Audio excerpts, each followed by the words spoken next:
May gagawin tayo isang iPhone 11. Ang problem nito ay nakatulala sa logo. Minsan gumagana yung power, minsan hindi. Tapos kung nag-power on man siya, nakalogo lang siya, Apple logo. So, yung mga ganitong unit guys ay mga recondition. Kaya, try natin gawin kung magagawa ba natin. Ayan. Madalas kasi ito guys, marami na ako encounter nito. Madalas pag silyado yung pinaka pinaka MMC, ang ginagawa ko diyon ay nire-reball.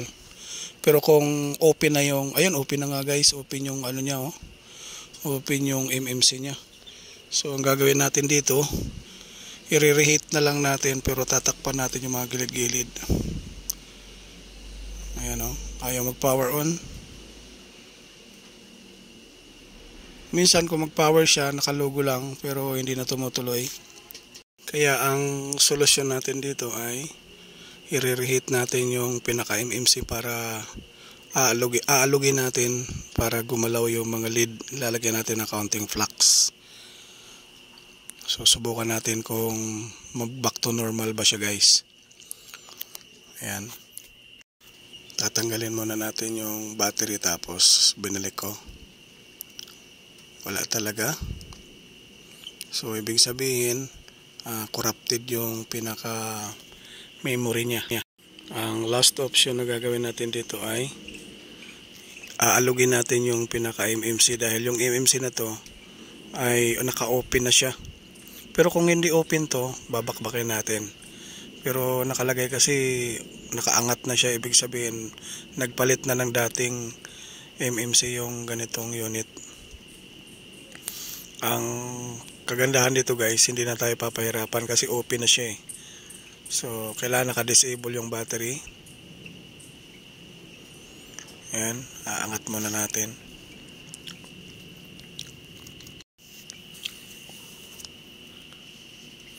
Kailangan pag nag-reheat kayo dito guys ng MMC, kailangan naka-disable yung battery.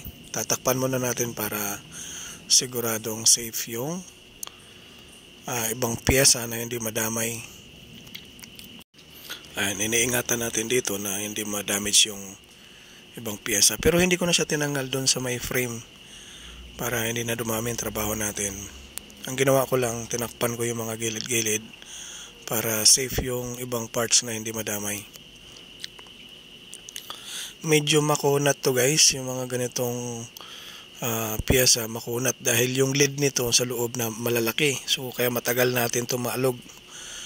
Antayin natin na malusaw bago natin bitawan yung naalog na natin yung pinaka MMC niya. Kailangan mapagalaw natin kasi kung hindi natin mapagalaw, hindi magkukunik ulit. Pero hindi na natin bubuhatin, aalugin lang natin. Nga lang, tsatsagain lang natin talaga siya dahil makunat ito. So tatsagain lang natin hanggang sa gumalaw yung piyesa. Pag gumalaw, ititigil na natin. Yan, gagamit tayo ng 350 degrees. The same pa rin yung current ng hangin natin is 23. Yan. Hindi tayo magpapalit dito ng piyesa guys. Aalugin lang natin. So marami na ako encounter na ganito. Ang tawag dito guys, yung mga ganitong unit, mga recondition, para mga sinaunang unit, mga 5110, 3210 at saka 3310. Mga tinatawag natin recondition. Ngayon, nangyayari naman ngayon sa mga iPhone.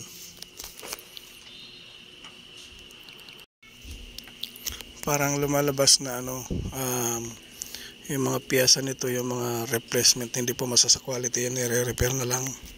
Ayan, susubukan natin kung mapapanormal natin kung lalabas yung menu. Kasi kadalasan na encounter ko ng ganito guys, pag mga ganito minsan open yung MMC. Yun magaling China. So hindi ako nagpapalit ng piyesa. Minsan ginagawa ko, nire-reball ko lang. Kung open na siya, pwede pag nireheat mo na ayaw talaga, buhatin mo na tapos i-reball. Minsan yung iba gumagana, bumabalik sa normal. Kasi ang kadalasan sira ng mga iPhone pag ganito ay lalo pagpalit na ng mga MMC, madalas yan nagpa-power, tapos hirap mag-charge, nakahang, mabagal yung function. Ganun ang madalas na impact na error. Kaya kailangan pag nagalaw kayo dito, silipin nyo muna yung MMC. Kung MMC niya naka-open, yun ang gagawin nyo, reheat nyo lang. Kung ayaw mo sa reheat, i-reball. Huwag muna kayo magpalit ng piyasa kasi usually mga ganito hindi naman basta-basta nasisira. Kadalasan dito napupunit lang yung mga pinout, nagdi-disconnect kaya lumalabas. May mga conflict na siya. Minsan naglalag, nagkahang. Yan ang mga error niya. Hirap i-charge. Minsan pag pinower on mo hindi nagpa-power. Minsan nabubuhay pero nakalabas logo lang. Ganun lang lagi. So ayan. Nagdagan natin ng kaunting flux.